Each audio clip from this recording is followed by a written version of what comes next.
Welcome to the channel Reflections of Time. In this episode, we will explore the myths and misconceptions that have replaced the truth throughout history. History has not only recorded what happened, but often what people wanted to believe had happened. In this video, we uncover some of the greatest falsehoods the past has left behind, the historical lies we still think are true. Don't forget to subscribe and like the video. Now, let's step together into the darker corners of history. The Trojan horse myth. Fact or fiction? The Trojan War has long been a central theme in literature and popular culture. The scene involving the Trojan horse, featured prominently in Greek mythology, is widely believed to be a real historical event. Although many associate it with Homer's Iliad, the Iliados not actually mention the horse. That scene appears in later texts and interpretations, long after Homer's time. Archaeological findings have confirmed the existence of a city known as Troy. However, there is no physical evidence that a wooden horse ever existed. Thus, the story of the Trojan horse is most likely symbolic, a dramatic metaphor for deception in warfare. The war may have happened, but the horse is likely a literary invention. Cleopatra's origins. She was not Egyptian. Cleopatra is one of the most famous female figures in world history. Many believe she was a native queen of ancient Egypt, but this is incorrect. Cleopatra was actually part of the Macedonian Ptolemaic dynasty, which ruled Egypt after the death of Alexander the Great. She was the first of her dynasty to speak the Egyptian language and participate in native religious ceremonies. Though she adopted local customs and gained support among the people, this did not change her origins. Throughout history, Cleopatra has often been presented as an ethnic Egyptian, leading to a common misconception. Let them eat cake. Did Marie Antoinette really say that? During the French Revolution, the phrase, "let them eat cake," became a symbol of a monarchy indifferent to the suffering of the people. It is often attributed to Queen Marie Antoinette. However, historians agree this attribution is not accurate. The phrase first appeared in the writings of Jean-Jacques Rousseau, before Marie Antoinette was even born. It was likely a generic criticism of aristocratic privilege. Over time, revolutionary propaganda assigned the quote to the Queen to further vilify her image. Like many famous quotes, this one was taken out of context and pinned to a well-known figure. The shape of the earth in the Middle Ages. What was really believed? For years, it has been said that people in the Middle Ages believed the earth was flat. But the history of science clearly shows this is false. Ancient Greek philosophers such as Pythagoras, Plato, and especially Aristotle, argued that the earth was spherical.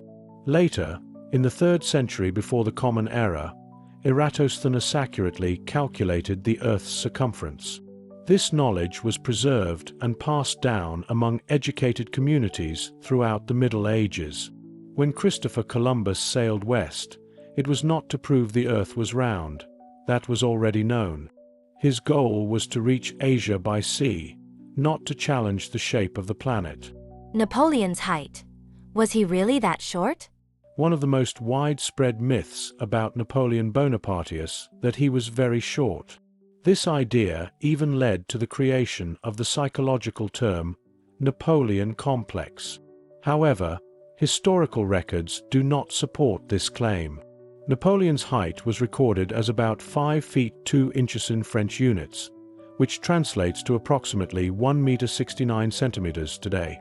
That was average or slightly above average height for a European man of his time. The myth likely arose from confusion between French and English measurements. It was not his stature that was small, it was the ruler that was different. Did Einstein fail in school? Another common misconception is that Albert Einstein struggled academically, especially in mathematics. This story is often told to encourage students who find school difficult. But historical records do not support it. Einstein showed remarkable talent in mathematics and physics from an early age. By the age of 13, he was solving university-level equations.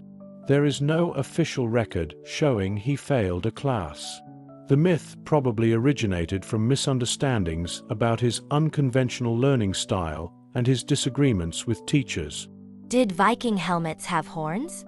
Viking warriors are often depicted wearing horned helmets in films, cartoons, and costumes. However, archaeological evidence does not support this image. No Viking-era helmets with horns have ever been found.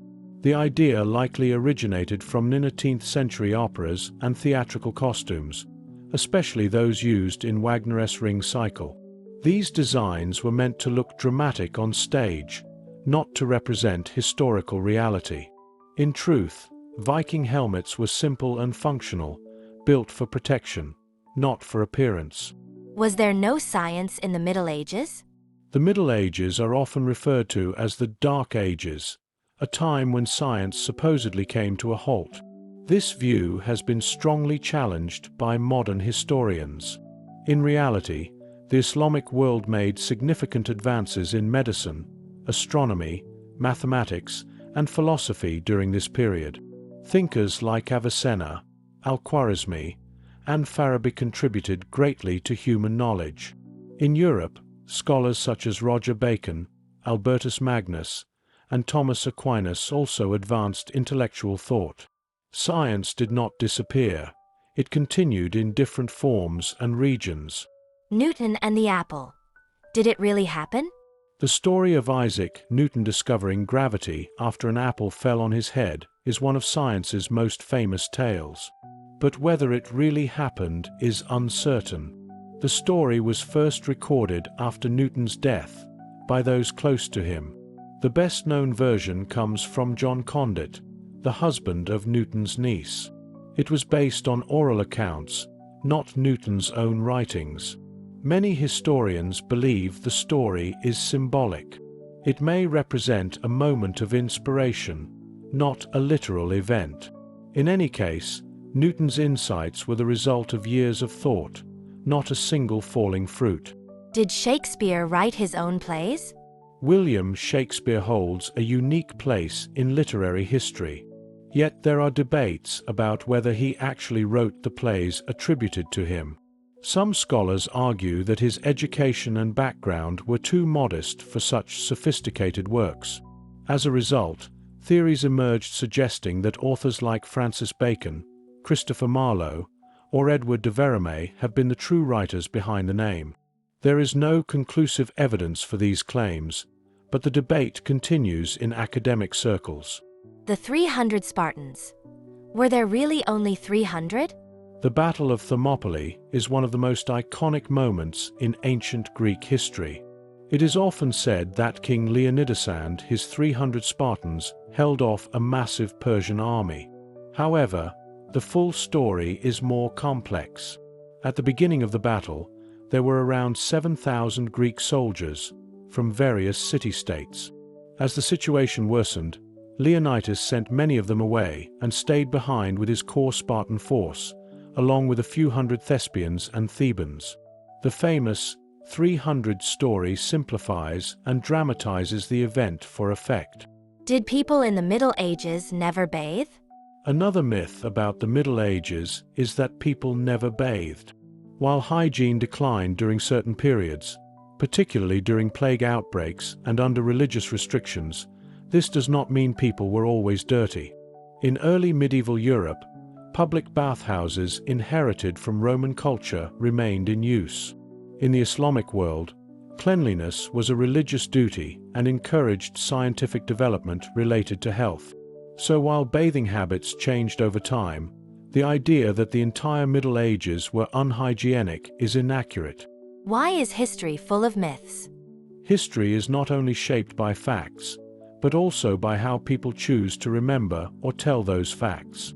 Many events have been exaggerated, simplified, or distorted for political, cultural, or ideological reasons. Some myths were spread to inspire pride, others to create enemies. Over time, these stories replaced the truth and were accepted as common knowledge. Modern historians work to challenge these myths and bring evidence-based understanding to the forefront.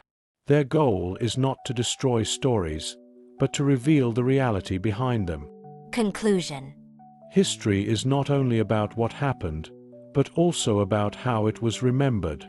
From the Trojan horse to Cleopatra's origins, from Viking helmets to Newton's apple, each of these examples highlights the gap between myth and reality. To reach the truth, one must question, compare, and investigate. Only then can we begin to see the past as it really was. Here on Reflections of Time, we strive to uncover these hidden truths. If you enjoyed this journey through the myths of history, don't forget to subscribe, like the video, and leave a comment. See you in the next episode.